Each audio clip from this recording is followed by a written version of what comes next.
Have you ever left a C&P exam feeling like the examiner didn't understand your condition?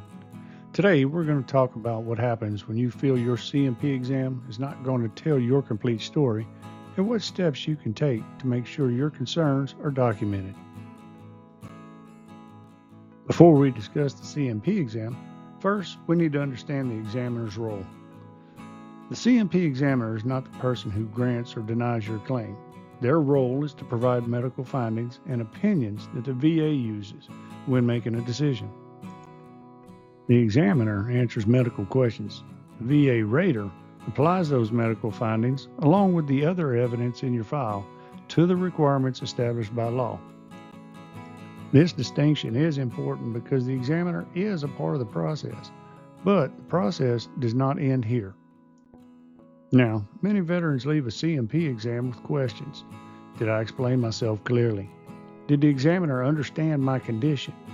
Did they understand how this affects my daily life? Sometimes the frustration comes from the fact that a short appointment is trying to evaluate a condition that has affected someone for months or even years. Other times, veterans feel that important parts of their story were not fully captured. When this happens, the focus should not immediately be on the examiner's intentions. The focus should be whether your condition was accurately represented during the evaluation. So how do you know if there may be a problem with the way your exam was conducted? There are several situations veterans commonly report. One, you felt rushed or unable to explain your condition.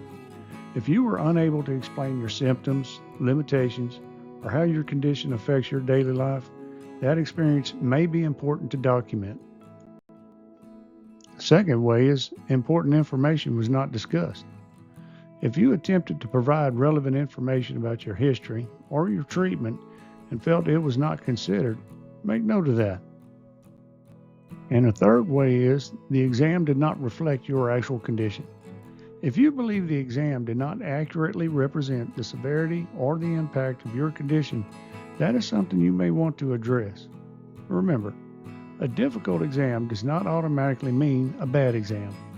The question is whether the information used to evaluate your claim accurately reflects your condition. One mistake veterans make is waiting until after a decision to address concerns about their C&P exam.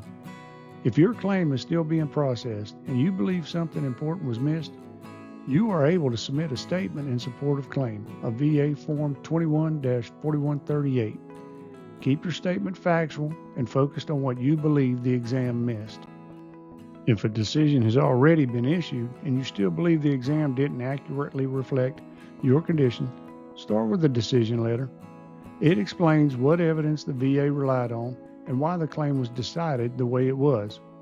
Once you understand the reason, you can determine what needs to be addressed instead of simply repeating the same claim.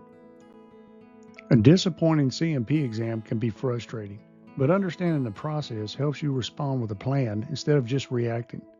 Understand the system, understand the evidence, and make sure your story is accurately represented. The better you understand the process, the better prepared you'll be to navigate it. You've been watching the Systematic Theory of VA Claims. I'm Specialist Joe, and I'm signing off. Bye bye.